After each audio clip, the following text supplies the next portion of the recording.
Hello dear students, today we are going to start our new topic, that is movements. In this topic, first of all, we will see that what is movements. देखो सबसे पहले तो effect of force in producing rotation in a body, कि किसी भी body में कोई भी बॉडी है वो मूव कैसे करती है। कोई जब बाहर से हम फोर्स उसके ऊपर अप्लाई करते हैं तो वो बॉडी के ऊपर किस तरीके से इफेक्ट करेगी। तो सबसे पहले जो है मोशन ऑफ ट्रांसलेशन, यहाँ पे ये वाली मोशन कौन सी होती है, जबकि हमारे पास all particles of body move along parallel direction with same speed. अब इसके बाद हमारा जो मेन है, हम रोटेशन के अकॉर्डिंग कर रहे हैं। रोटेशन में क्या है, if one point of the body is fixed, then body will rotate about that point। मतलब मोशन जो है वो केवल और केवल उस पॉइंट के अलोंग होगी। फिलहाल हम यही टॉपिक करेंगे रोटेशन, और इसके बाद फिर हमने डिस्कस किया है कि अगर दो पॉइंट फिक्स हो तो क्या होगा। अगर दो पॉइंट फिक्स होंगे तो रोटेशन होगी about line joining those two points. अगर तीन पॉइंट्स ज्वाइन होंगे, अगर फिक्स होंगे, तो उस केस में तीनों पॉइंट्स क्लीनियर नहीं होने चाहिए, नॉन क्लीनियर होंगे तो उस केस में बॉडी मूव नहीं कर सकती। अब इसके बाद आ जाओ, मूवमेंट्स होता है। मूवमेंट होता है the movement of a force about a point is measure of its tendency to rotate the body about that point and is equivalent to product of the force and perpendicular distance of its line of action from the point। तो यहां से ये हमारे पास है कैसे, कि जैसे कोई भी एक हमारे पास फोर्स है, सपोज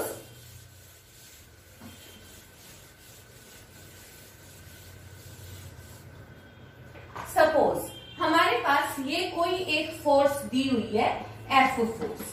ये कोई एक पॉइंट है, फिक्स पॉइंट।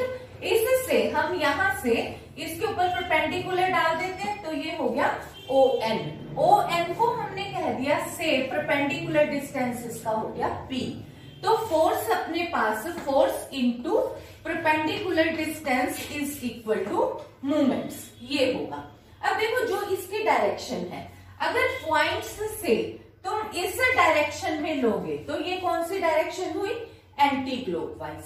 अगर एंटी क्लॉकवाइज डायरेक्शन हम लेंगे तो मूवमेंट को हम, क्योंकि मूवमेंट क्या है, ये हमारे पास मेजर है, यानी कि अपने पास क्वांटिटी निकालनी है हमारे को, तो उसके अकॉर्डिंग मेजर पॉजिटिव होगा या नेगेटिव होगा।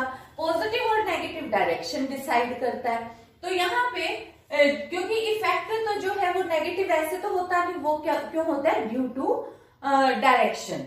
तो ये अगर उसमें क्लॉकवाइज, ये एंटी क्लॉकवाइज डायरेक्शन है, तो अगर एंटी क्लॉकवाइज है तो हम लेंगे पॉजिटिव डायरेक्शन। और इन केस अगर हमारे पास ये फोर्स है, ये पॉइंट है, और डायरेक्शन मतलब इस तरीके से चल रही है फोर्स की, तो फोर्स की डायरेक्शन इस तरीके से है, तो उस केस में हम यहाँ पे वैल्यू लेंगे एंटी, ये हो गया अपने पास क्लॉकवाइज, और उस केस में नेगेटिव साइन ऑफ मूवमेंट होगा।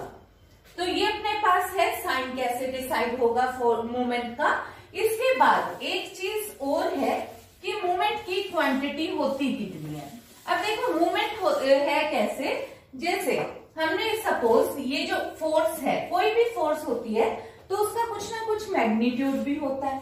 तो फोर्स का जो मैग्नीट्यूड है वो हमने कह दिया से ए बी, ये फोर्स का मैग्नीट्यूड है। तो अगर मैं देखो इसको यहां से मिला देती हूं, तो ओ से ए को मिला दिया, ओ से बी को मिला दिया, तो मोमेंट मेरे पास कितना है, force into perpendicular distance. Force किसके बराबर है, फोर्स है ए बी के बराबर, परपेंडिकुलर डिस्टेंस किसके बराबर है, इक्वल टू ओ एन। अब ये वाली वैल्यू हमारे पास कितनी हो गई, अगर मैं मतलब मैं इसमें इक्वल टू 2 इंटू 1/2 कर लेती हूं, तो ये रिजल्ट मेरे पास कितना हो गया, is equal to 2 into 1/2 AB into ON। तो ये रिजल्ट, ये है एरिया ऑफ ट्राइंगल। तो यहां से फोर्स और ये, तो ये कितना आ गया मूवमेंट यानी कि 2 times area of triangle OAB के इक्वल आ गया। अब यहां से देखो एक चीज और हमारे पास रह गई कि क्या मूवमेंट कभी जीरो हो सकता है। देखो अगर मूवमेंट जीरो होने के लिए हमारे पास क्या चीज है, मूवमेंट केवल और केवल 2 केसेस में जीरो हो सकता है।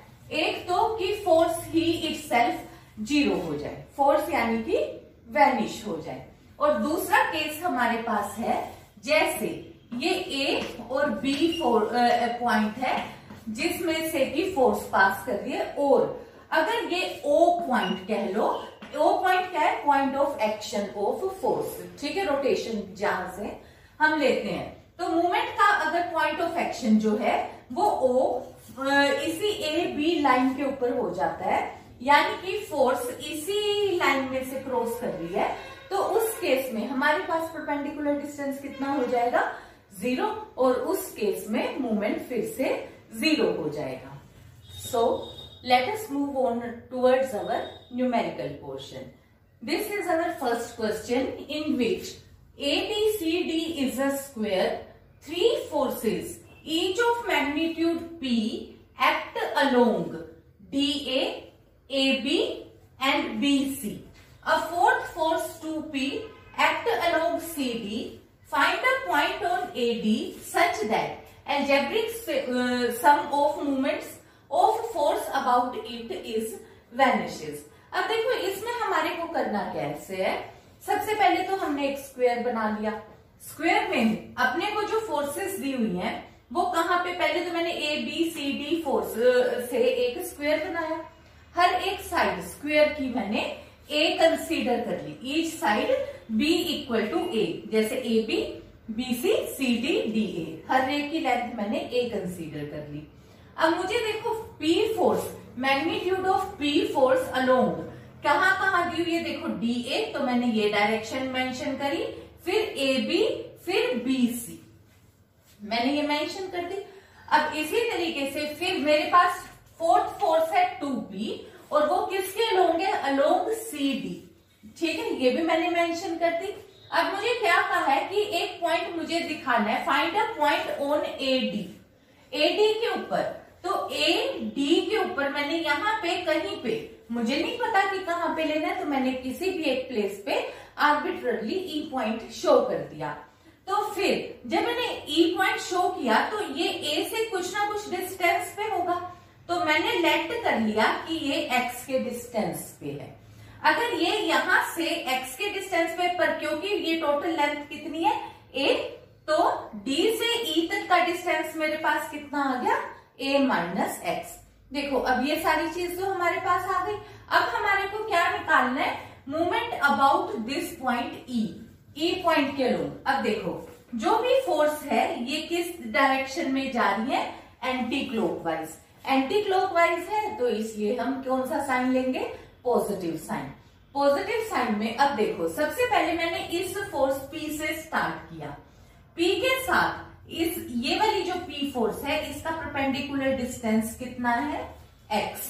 देखो तो मैंने P के साथ x मल्टीप्लाई कर दिया, ये अलजेब्रिक सम हो गया ना ऑफ मूवमेंट्स, और मुझे कितना दिखाना है, शुड वैनिशेस मतलब 0 होना चाहिए, तो इक्वल टू मैंने 0 किया है। तो पहले मैंने P के साथ x मल्टीप्लाई करा। अब देखो जो ये वाली फोर्स है इसके साथ अगर मैं परपेंडिकुलर डिस्टेंस निकालूंगी तो वो मेरे पास कितना आएगा, ऑब्वियसली A आएगा।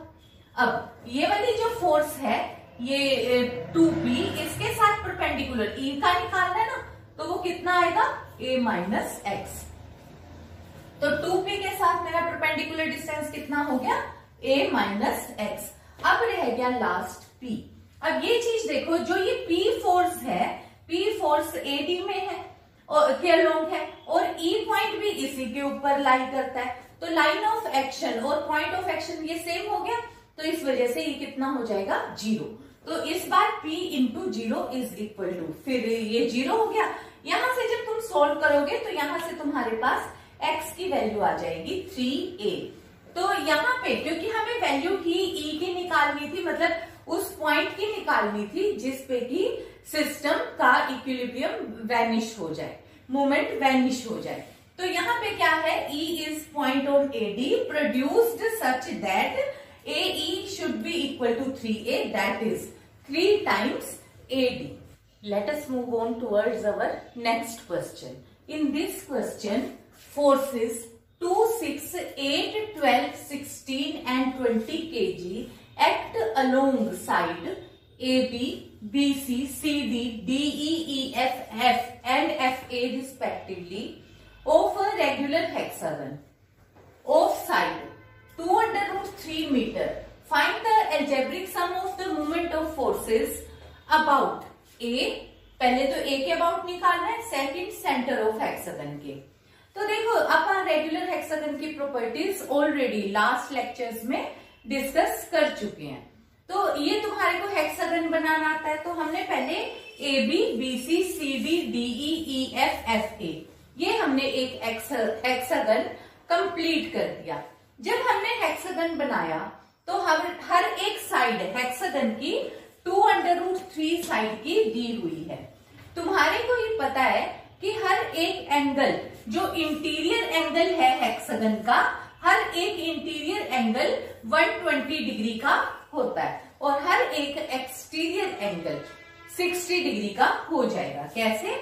जब मैंने इसको आगे की तरफ एक्सटेंड करा तो ये 120 है, तो स्ट्रेट लाइन का एंगल कितना होता है? 60। ठीक है, तो अब मेरे को निकालना है, और अब यहाँ पे ये फोर्सेस भी दी हुई हैं, वो भी मैंने रिप्रेजेंट कर दी। A B, B C, C D के अलोंग फोर्सेस दे रखी थी 2, 6, 8, 12, ये भी मैंने सारी की सारी बिल्कुल उसी ऑर्डर में शो कर दी। ठीक है, ये काम हो गया। अब हमारे को सबसे पहले क्या निकालना है, देखो मोमेंट अबाउट ए, तो सम ऑफ अलजेब्रिक सम अबाउट ए, तो ए के अबाउट निकालना है। तो मैं क्या करूंगी, हर एक फोर्स को लेती जाऊंगी और उसका ए के साथ का परपेंडिकुलर डिस्टेंस मुझे यूज करना होगा। सबसे पहले तो मैंने ये 2 फोर्स ली, तो जब मैंने 2 फोर्स ली तो 2 फोर्स तो इसमें से ही ए में से ही क्रॉस कर रही है, तो ऑब्वियसली मेरे पास क्या कितना हो जाएगा, 2 into 0 पर। अब जो ये 6 फोर्स है, अब 6 के साथ परपेंडिकुलर डिस्टेंस के लिए मुझे क्या करना पड़ा, इसे आगे की तरफ इस साइड एक्सटेंड करना पड़ा। फिर मैंने ए से इसके ऊपर परपेंडिकुलर डाल दिया। अब मुझे पता है कि ये वाला जो एंगल है ये 60 डिग्री का है, तो अब मैंने ये ए एल की वैल्यू फाइंड आउट करी। इसी तरीके से अब मुझे ये भी पता है कि इस साइड भी मुझे वैल्यू चाहिएगी, तो मैंने इसको भी आगे की तरफ एक्सटेंड किया, ए से इसके ऊपर परपेंडिकुलर डाल दिया, तो A L will be equal to A M आएगा, क्योंकि ये एंगल भी 60 डिग्री है और हर एक साइड हमें पता है कि 2√3 है। तो उसके बेस पे यहां से मेरे पास ए एल, जब मैंने ये वाली ट्राइंगल ले ली ए एल बी, एक राइट एंगल ट्राइंगल, तो A L over A B perpendicular over hypotenuse मेरे पास कितना हो गया, is equal to sine 60 degree. Sine 60 degree की वैल्यू मैंने √3/2 पुट करी। ए बी की साइड मुझे पता है ये 2√3, तो यहां से मेरे पास ए एल की वैल्यू आ गई 3 मीटर्स। जो ए एल की वैल्यू है वही मेरी ए एम की वैल्यू है। इसलिए अब देखो 6 के साथ मेरे पास कितना मल्टीप्लाई हो गया, ए एल मल्टीप्लाई हो गया, और 16 के साथ मेरा देखो जो ये 16 फोर्स है इसके साथ मैंने ए एम मल्टीप्लाई कर दिया। इनकी वैल्यू में 3 और 3 सब्सटीट्यूट कर दूंगी। अब देखो मेरे पास अब कौन सी फोर्स है, एक अब मेरे पास देखो ये ए बी यूज कर चुकी, मैं बी सी यूज कर चुकी, अब रह गया सी डी। अब देखो क्योंकि तुम्हारे को पता है कि भी ये साइड और ये साइड इक्वल है, तो ये एंगल और ये एंगल 30 डिग्री का बनेगा, क्योंकि ये टोटल एंगल हमारे पास 120 है, तो ये वाला एंगल कितना हो गया, ऑफ 90 डिग्री हो गया।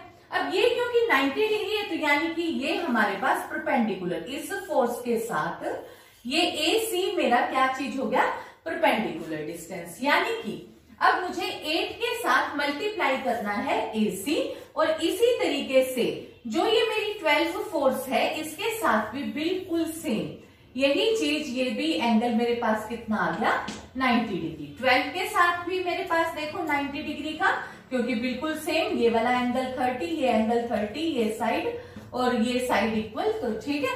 बिल्कुल उसी तरीके से जो AE की वैल्यू आएगी वही AC की वैल्यू आएगी। फिर देखो अपने को कोस फार्मूला से पता है साइड्स निकालने का, कि अगर हमारे पास देखो यहाँ पे क्या चीज है, ये वाला एंगल पता है क्योंकि 90 डिग्री का एंगल नहीं है ना, तो ये 120 डिग्री का एंगल है, ये साइड मुझे पता है, ये साइड मुझे पता है और ये एंगल मुझे चाहिए।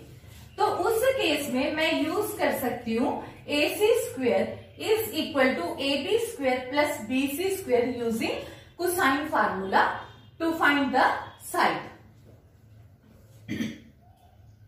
Plus BC square minus 2AB into BC into cos 120 degree. यहां से मैंने AB BC की वैल्यू पुट कर दी, ये वाली सारी वैल्यूज पुट करी, कोस 120 डिग्री की वैल्यू पुट कर दी और यहां से कैलकुलेशन के बाद ये रिजल्ट मेरे पास आ गया 6 मीटर्स।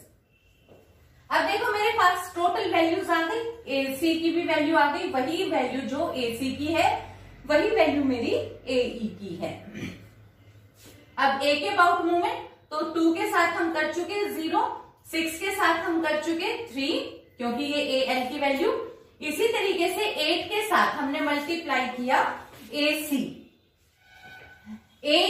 और इसी तरीके से फिर हमारे पास ये जो 12 फोर्स है इसके साथ हम कितना मल्टीप्लाई करेंगे AE और इसके साथ AE मल्टीप्लाई कर दिया, फिर इसके बाद 16 वाली फोर्स के साथ कितना मल्टीप्लाई करेंगे, ये 16 के साथ हमारे पास AM मल्टीप्लाई हो गया। अब फिर जो ये वाली 20 फोर्स, अब ये वाली फोर्स रह गई FA वाली फोर्स, जो ये FA फोर्स है ये अगेन क्योंकि फिर से A पॉइंट कॉमन आ गया, तो फिर से ये इसका लाइन ऑफ एक्शन कहाँ पे जा रहा है, A पॉइंट के अलोंग ही जा रहा है, तो इस वजह से इसका भी परपेंडिकुलर डिस्टेंस कितना हो गया 0। इन सारी वैल्यूज को हमने कैलकुलेट कर लिया, कैलकुलेट करने के बाद मतलब AL AC की वैल्यूज पुट कर दी, सोल्व किया तो ये रिजल्ट अपने पास आ गया 186 kg मीटर। अब देखो सेकंड केस में हमारे को कहा है कि जो ये पॉइंट है अब हमारे को A के अलोंग नहीं निकालना, अब हमारे को पॉइंट निकालना है P के अलोंग, P मतलब O के अलोंग। O पॉइंट क्या है, O is the centre of hexagon. Centre of hexagon के लिए हम क्या करते हैं, वैसे यहाँ पे से परपेंडिकुलर, तुम चाहो तो इसको और इसको भी मिला के ऐसे भी परपेंडिकुलर की वैल्यू अलग से निकाल सकते हो, पर अदरवाइज निकालने की जरूरत नहीं है।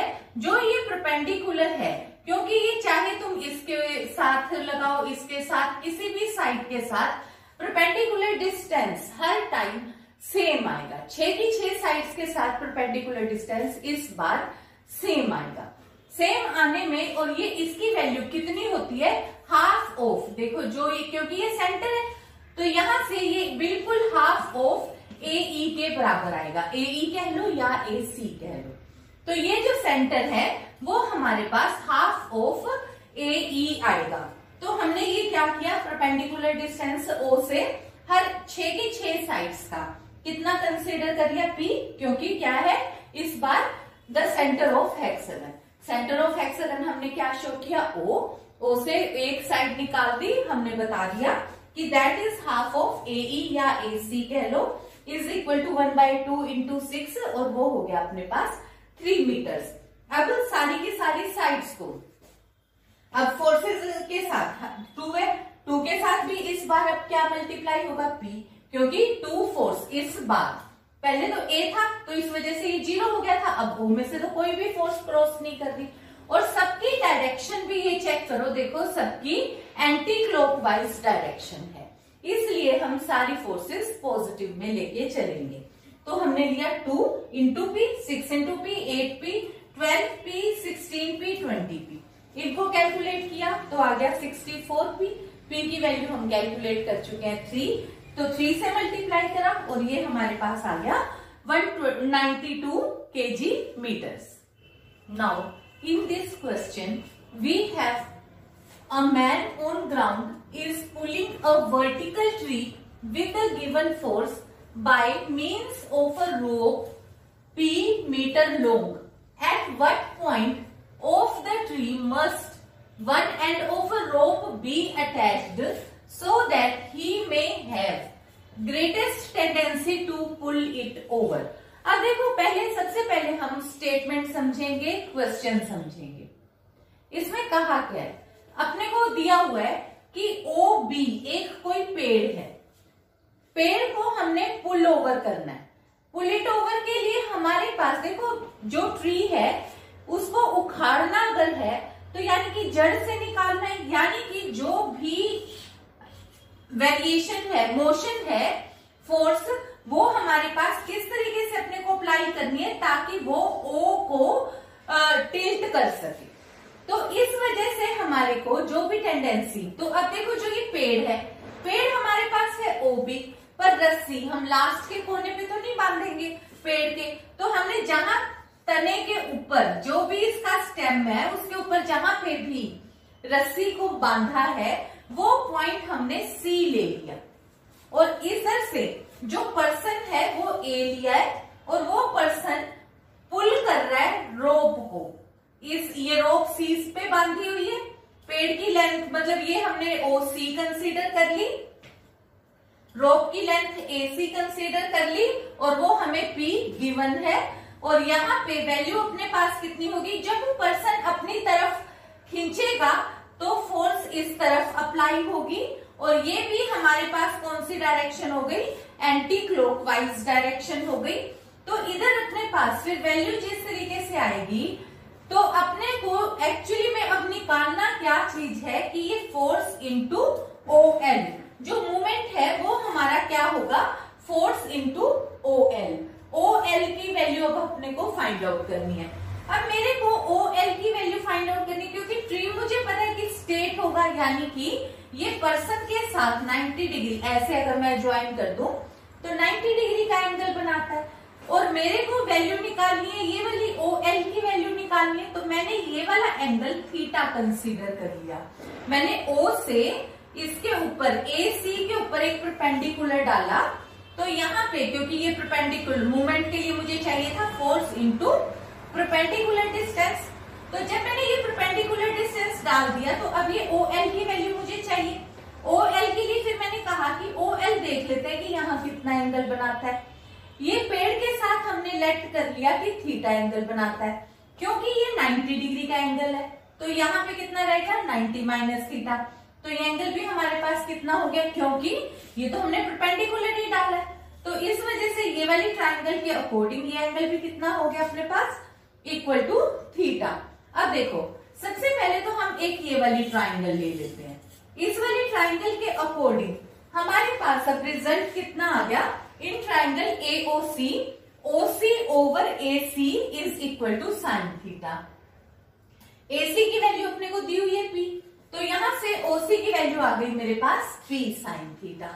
अब दोबारा दूसरी ट्राइंगल देखो ओ एल सी, तो ये ओ एल सी ट्राइंगल के अकॉर्डिंग मेरे पास, अब मेरे को तो क्योंकि ओ एल की वैल्यू चाहिए थी, O L over O C is equal to cos theta, तो ओ एल की वैल्यू कितनी आ गई, ओ सी कोस थीटा।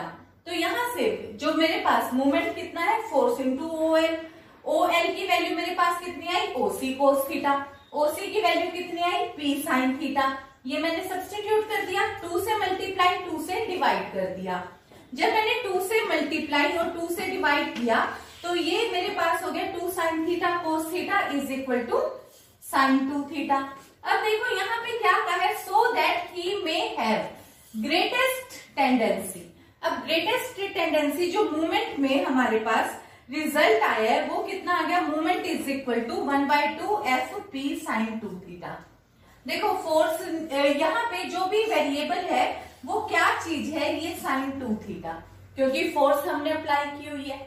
यहाँ पे P जो है परपेंडिकुलर डिस्टेंस हमारे पास फिक्स हो गया, फोर्स हमने फिक्स कर दी एक टाइम, तो वेरिएबल अब क्या चीज है, ये वाली चीज। अब साइन 2 थीटा ये मैक्सिमम कब होगा, जब साइन 2 थीटा मैक्सिमम होगा। साइन 2 थीटा मैक्सिमम कब होता है, यानी कि साइन 2 थीटा की वैल्यू लाई करती है बिटवीन -1 to 1, तो इसकी मैक्सिमम वैल्यू हो गई 1। तो साइन 2 थीटा 1 कब होता है, 90 डिग्री पे, तो यानी कि 2 theta should be equal to π/2। तो यहां से थीटा की वैल्यू अपने पास कितनी आ गई, π/4। तो ये वाली वैल्यू अपने पास हो गया, यानी कि जो ये है अपने पास ग्रेटेस्ट पुल तब होगा जब थीटा की वैल्यू, जब हम यहाँ पे ये 45 डिग्री के एंगल के साथ ऐसे फोर्स को पुल करेंगे। तो इसके लिए अब अपने पास फिर वैल्यू कौन कौन सी निकालनी थी, अपने को OC की वैल्यू फाइंड आउट करनी थी। अब OC की वैल्यू अपने पास की कितनी हाइट पे हम रोप को नोट करें, तो यहाँ पे ये वाली वैल्यू OC कितना हो गया, is equal to P sin theta, और ये वाली वैल्यू P इंटू साइन 45। और क्योंकि तुम्हारे को ये पता होगा कि डिनोमिनेटर में हम इरेशनल नंबर नहीं रखते, तो हमने इसको रैशनल शेप में बना के 1/2 P√2m यूज कर लिया, और ये अपने पास रिजल्ट था। That is all for this lecture. Thank you.